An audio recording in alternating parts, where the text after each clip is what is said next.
Salut à tous, j'espère que vous allez bien et aujourd'hui on parle journal. Alors oui, on parle journal et journal de bord comme vous avez vu dans le titre de la vidéo. Et j'aimerais tout d'abord faire une petite séparation de deux choses différentes, c'est-à-dire entre le journal de bord et le journal intime.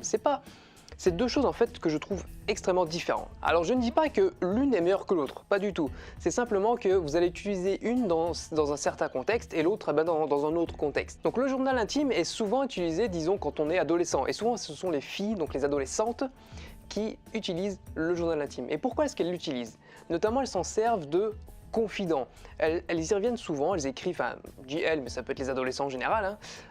On y revenait souvent, ou les adolescents y reviennent souvent pour justement écrire tout ce qui leur passe par la tête, tous les événements qui leur arrivent, que ce soit bien ou en mal, d'accord? Et en fait ce qui va se passer, c'est qu'elles vont se servir de ce bouquin, de ce journal intime comme confident, vraiment comme quelqu'un à qui se confier, quelqu'un de vraiment intime. C'est pour ça que ça s'appelle un journal intime. Mais le problème, c'est qu'on va y raconter tout ce qui se passe de bien, tout ce qui se passe de mal. Et la majorité du temps, on va y aller pour se lamenter justement. C'est à ça que ça sert souvent un confident, c'est surtout pour se lamenter, entre guillemets, pour trouver du réconfort quand on se sent triste.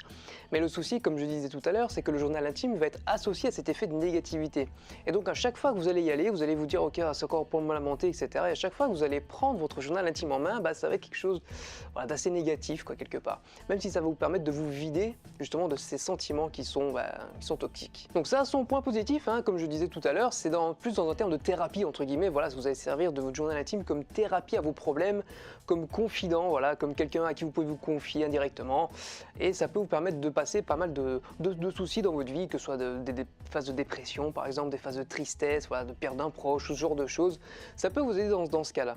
Mais dans cette vidéo, j'aimerais mettre l'accent sur le journal de bord, car moi-même je tiens un journal de bord depuis maintenant quelques années. Je crois que je l'ai lancé en 2013 si je dis pas de bêtises. Alors voyons voir, je vais pas vous montrer ce qu'il y a dedans, hein. Oui, c'est en 2013, c'est bien en 2013 que j'ai que j'ai commencé à écrire mon journal de bord.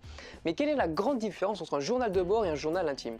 C'est pas, comme vous pourriez le penser, on va dire l'âge. C'est pas parce que j'arrive à un âge un peu plus avancé, que j'ai dépassé la vingtaine, etc., que je considère que c'est plus un journal intime et que c'est un journal de bord. Pour pas être un peu trop niais, pas être un peu trop infantile, etc. Pas du tout.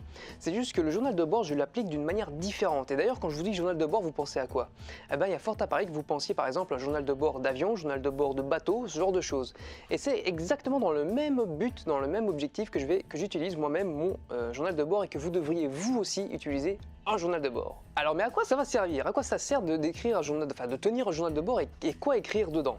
Alors tout d'abord, ça va vous servir justement au début à mettre des choses en place, c'est-à-dire à mettre vos objectifs en place et savoir en fait où vous allez. Et ça va vous permettre également en fait au fur et à mesure de tenir le cap, parce que vous allez peut-être revenir un petit peu en arrière de ce que vous avez écrit de temps en temps. Moi ça m'arrive de revenir un petit peu en arrière, voilà, je reviens à qu'est-ce que j'ai écrit, vous voyez, de temps en temps je fais des petits dessins, je sais pas si on voit, voilà, je fais des petits dessins de temps en temps. Et vous dites, ben voilà, ok, voilà, des petits dessins, je fais des petits dessins tranquilles.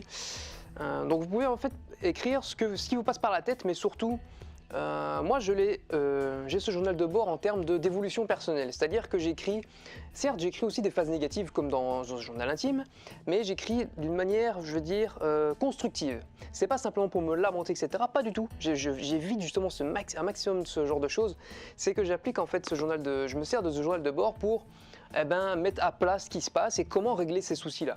Et quel engagement j'avais pris un petit peu avant pour me remémorer ça, et en fait ça va vous permettre justement d'évoluer un maximum et beaucoup plus entre guillemets rapidement, même si l'évolution ça n'a rien à voir avec le temps, hein. Mais ça va vous permettre d'évoluer beaucoup plus rapidement parce que vous allez retourner aux fondamentaux directement et savoir où vous allez. C'est important de savoir tenir son cap, ça va vraiment vous aider à faire ça. Et ça va également vous aider, ça va vous booster, car ça va booster votre confiance en vous, parce que vous allez vous dire ok, voilà tout ce que j'ai déjà accompli depuis ce temps-là. Voilà, moi quand je reviens au début de mon journal, je me dis waouh, j'ai fait quand même des trucs de fou depuis le début.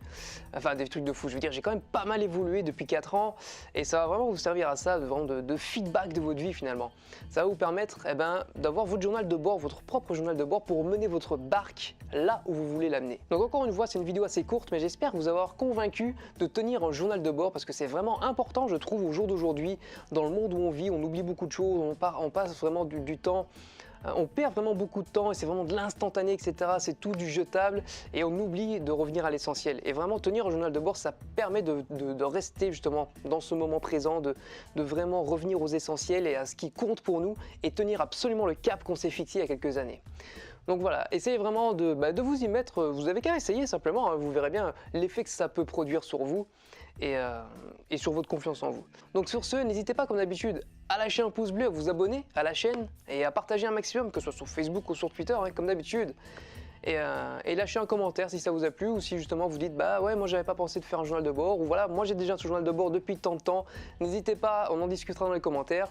Et n'oubliez pas les amis, la vie est un jeu, alors amusez-vous bien. Ciao!